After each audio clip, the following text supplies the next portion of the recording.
Greetings to all my dear students. In this video lecture, we're going to move on with part 2 of the chapter, the sound of music. And the name of the part is the Shehnai, or the title of the part is the Shehnai of Bismillah Khan. So let us read and find out what this part or what this topic deals about or deals in. Emperor Aurangzeb banned the playing of a musical instrument called pungi in the royal court residence, for it had a shrill, unpleasant sound. Pungi became the generic name for readers or for reeded noisemakers. So Emperor Aurangzeb, he banned means he stopped. Okay, banned means he stopped the playing of a musical instrument called the pungi in the royal residence, for it had a very shrill means a very high or a very sharp. It had a very shrill, very sharp, and unpleasant, harsh sound. Pungi became the generic means the name given to the entire class name for reeded noisemakers. Few had thought that it would one day be revived. A barber of a family of professional musicians who had access to the royal court or to the royal palace decided to improve the tonal quality of pungi.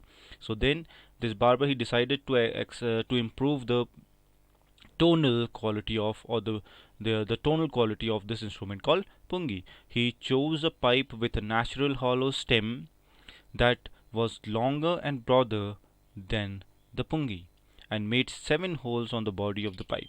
When he played on it, closing and opening some of the holes, soft and melodious sounds were produced. So this barber he thought of altering this musical instrument pungi so that it could produce some soft and melodious sound. So what he did was he chose a long pipe with a hollow, or I would rather say he chose a hollow stem, a long, broad, hollow stem, which was longer and broader than the pungi, and then he made 7 holes on it.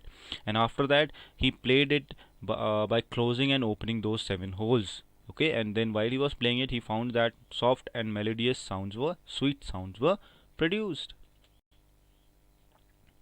He played the instrument before royalty, and everyone was impressed. The instrument, so different from the pungi, had to be given a new name.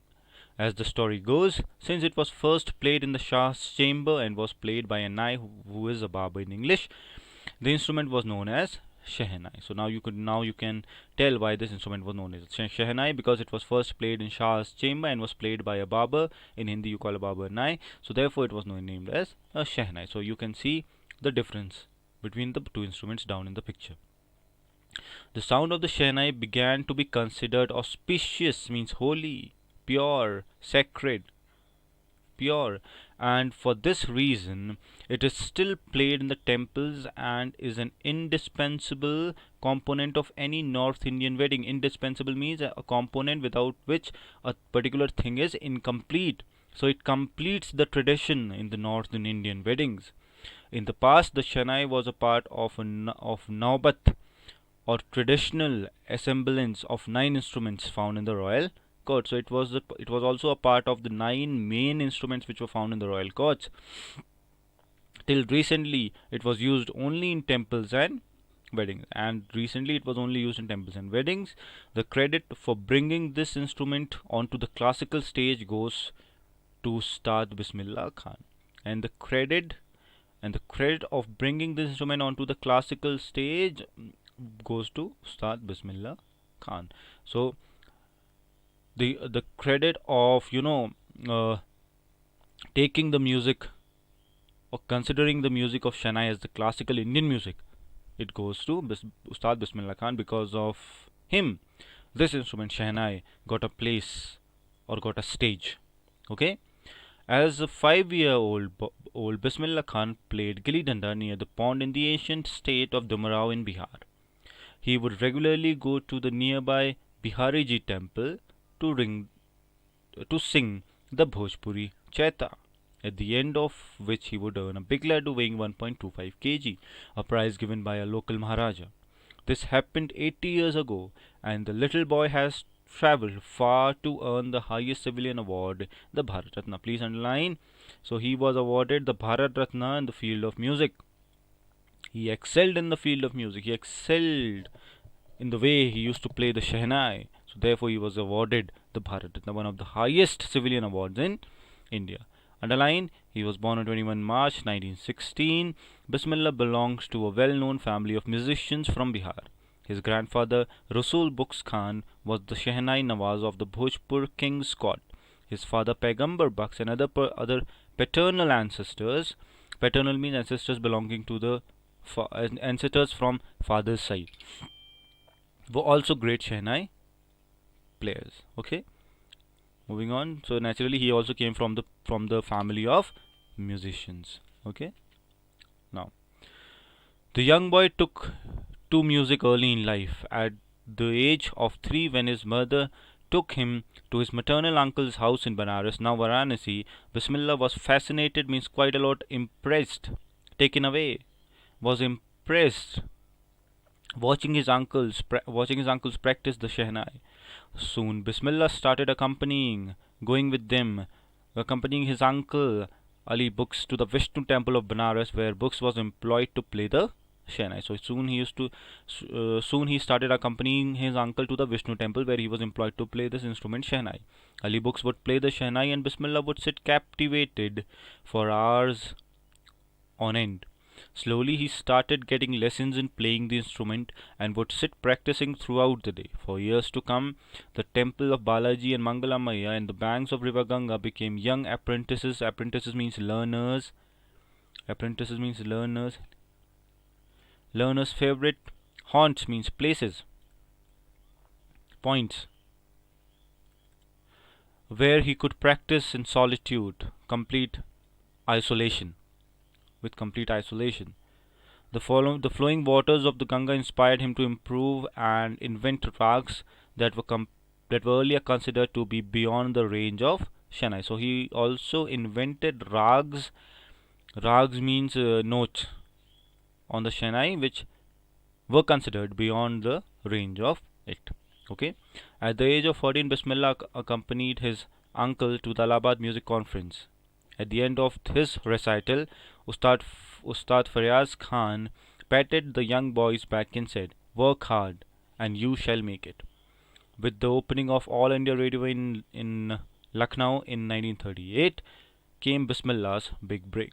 He soon became an often heard Shehnai player on the radio. So from where did he got his first break? Coming off the All India Radio in Lucknow in 1938.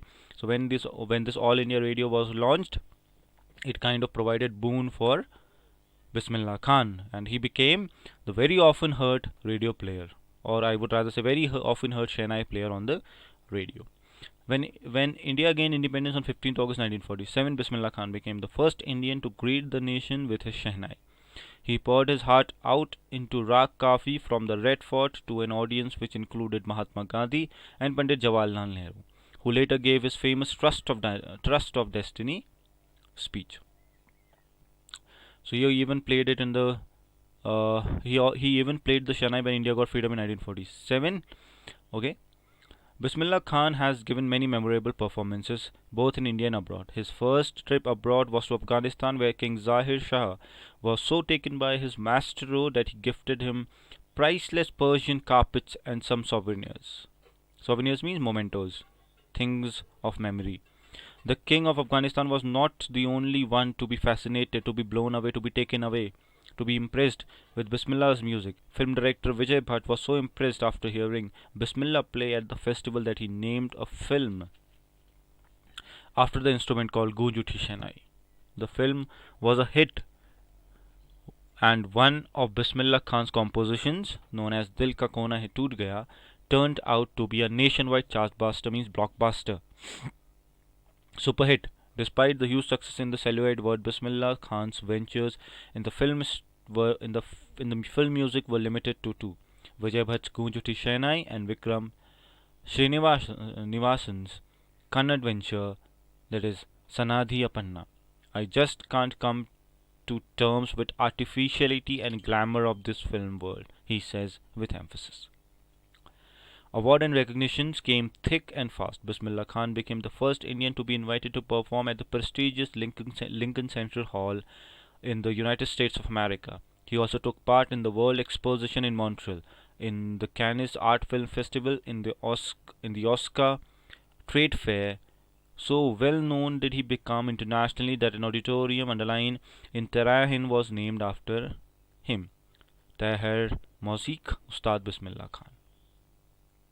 Okay, so this is all about his achievements. This paragraph is all about his achievements. Okay, he became so famous that he was even invited to US, he was invited to Montreal, he was invited in a Tate Fair in Cannes, and even an auditorium was named after him. This all shows his popularity. National awards like Padma Shri, Padma Bhushan, and Padma Vibhushan were also conferred to him. So he was also awarded by these three national awards. In 2001, we have already discussed this. In 2001, Ustad Bismillah Khan was awarded India's highest civilian award, the Bharat Ratna, which, with the coveted award resting on his chest and his eyes glinting with rare happiness, he said, all I would like to say is, teach your children music. This is Hindustan, richest tradition. Even the West is now coming to learn our music. In spite of having travelled all over the world, Khan Sahib, as he is fondly called, is exceedingly fond of Banaras and Tumrao, and they remain for him the most wonderful towns of the world.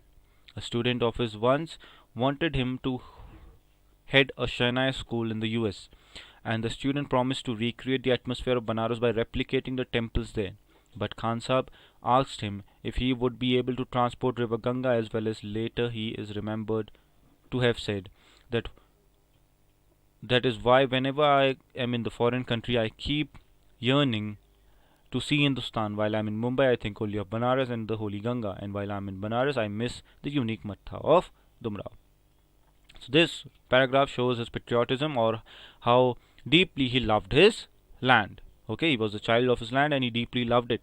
Okay, so even when he got the invitations from US to head a music school, he said that I could have accepted this order, but I, you know, I could not get what I want there. I could not get River Ganga, I could not get Dumbrao, I could not get Banaras there. Okay, so but his student said that he could create the replica of Banaras. He said that okay, it's fine that you can create a replica, but from where will you get River Ganga? So therefore he said no to him, because he was in a deep love with his land. Okay. Ustad Bismillah Khan's life is a perfect example of the rich culture heritage of India, one that effortlessly accepts that a devout means is one who strongly believes in his or her religions and teachings. Okay, so he was a devout Muslim, means he used to deeply, or he used to thoroughly believe in the teachings of their leader, of his leader rather. He used to believe in the teachings of his leader.